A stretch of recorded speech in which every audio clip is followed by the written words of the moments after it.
to spend a little bit more time thinking about the distinction between those really focal, those really valuable customers and the not so valuable ones. How do we achieve the right balance there? If you take my words a little bit too literally, I keep focusing on the valuable customers, and I keep saying, let's just zoom our whole business around them. If we were to do that, then we become very vulnerable. We have all of our eggs in one basket. And what happens if we're wrong about them? What happens if there's other customers out there who are fairly valuable? Or what happens if something changes to our product or in the marketplace that turns those really valuable customers against us? So how do we find the right balance? And so here I want to raise an important but subtle point. The idea that the more we zoom in on those really focal customers, the more we need the less valuable customers in order to have a stable mix.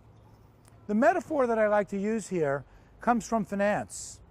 Right? We want to have some really high-flying stocks in our financial portfolio.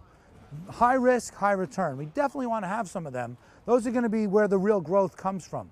But the day-to-day stability comes from the more predictable ones, the cash, the bonds, and so on. So in our customer mix, we want to have that same kind of portfolio approach.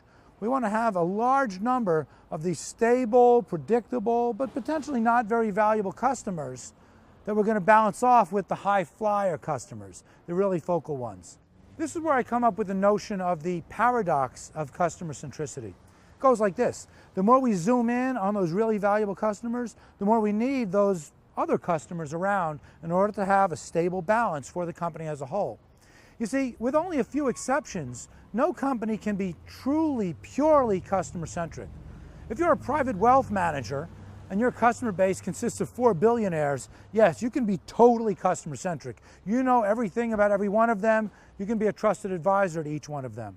But if you have millions or tens or hundreds of millions of customers, it's a matter of finding that just right balance between being truly customer-centric with the customer segments that we see as really valuable, but being product-centric with the remaining customers who aren't as valuable, being operationally efficient with them.